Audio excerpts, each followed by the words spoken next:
Bom dia, sétimo ano, tudo em paz? Peguem aí, por favor, o livro Produção de Texto, porque hoje nós teremos aula de redação. Já que sexta-feira não teremos aula, então eu antecipei as aulas de redação para hoje. E ontem nós adiantamos todas as aulas de português, certo? Abram o livro Produção de Texto na página 57. Inicia com o assunto progressão temática. É um recurso empregado em gêneros escritos ou orais para garantir a sequência temática dos textos. Resumindo, trocando em miúdos, é quando fica claro que o tema, ou seja, o assunto daquele texto, no decorrer do texto, você percebe, identifica que ele não fugiu. Temos aqui no livro de vocês, Sherlock, o primeiro detetive. Então, esse trecho que tem aqui tem que falar sobre isso, não vai falar de outra coisa. Então, houve uma progressão temática, ele seguiu à risca o tema. O tema era de Sherlock, o primeiro detetive, que era o assunto, mas nesse caso aqui também a gente pode chamar de título, nesse caso aqui específico, porque título e tema são coisas diferentes. Título é o nome que nós damos para a nossa história. Tema é o assunto, certo? Esse recurso é fundamental para que um texto seja coeso e coerente, ou seja, que ele seja realmente, que ele tenha sentido. Em um texto sempre há um tema, elemento já conhecido do eleitor e aquilo que se diz sobre ele. A progressão com tema constante é quando a história realmente, no decorrer da história, você percebe que continua dentro do tema. Não fugiu do assunto que foi proposto lá no início, certo? Quando em um texto aquilo que se diz sobre o tema de enunciado passa a ser o próprio tema do enunciado seguinte, ocorre uma progressão linear. Vejamos aqui nosso exemplo.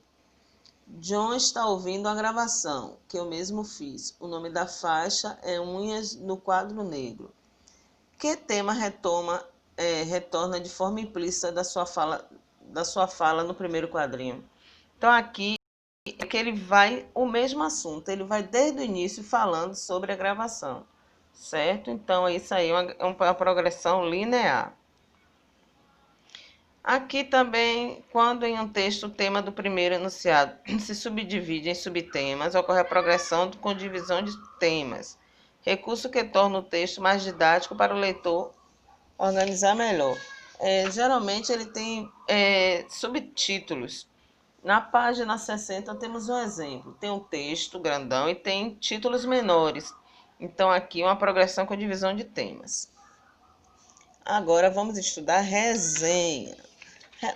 Resenha começa na 66.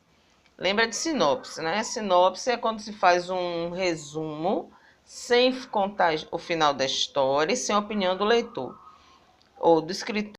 A resenha não é bem assim. Existe sim a opinião do leitor, do escritor. Ele vai dar a opinião dele. Ele faz um resumo, depois ele escreve ali a opinião dele. Se ele gostou daquele filme, se ele não gostou, o que foi que ele achou de interessante, o que ele não achou, para poder o espectador, né, aquela pessoa que vai assistir, ou o leitor, ele já tem uma noção realmente, para quando ele lê ou assistir aquele filme, ele já vai ter uma noção e vai concordar ou não com o resenhista. Porque nem sempre concordamos com ele. Ali é a opinião dele, é a visão dele. Pode ser que a minha seja totalmente diferente daquele livro, do que ele falou. Certo? Aí é muito subjetivo. O resenhista também é chamado de crítico. Ele tem que ter argumentos para provar, para levar o leitor ou o espectador a acreditar naquilo que ele está dizendo. Ele não pode dizer, o filme é ruim. Sim, por que é ruim? Então ele tem que argumentar, dar várias explicações para que aquela pessoa que vai ler o livro ou assistir o filme, a novela, a peça, se convença de que ele está certo. Para produzir uma resenha, o resenhista costuma apresentar um repertório cinematográfico, quando é um filme, ou seja, conhecimento sobre filmes para poder estabelecer paralelos com outras produções. Então ele tem que conhecer outros filmes para ele poder dizer, não, tal filme também fala sobre esse assunto, mas é de outra maneira, trata desse jeito. Então ele tem que ter outras experiências para ele poder comparar, certo? Essa atividade está da 57 até a 78. Lembrem que vamos ter o recesso, então vocês têm bastante tempo, certo? Vão fazendo aí aos pouquinhos para quando retornarmos nós corrigirmos. Beijo, meus amores. Fiquem com Deus.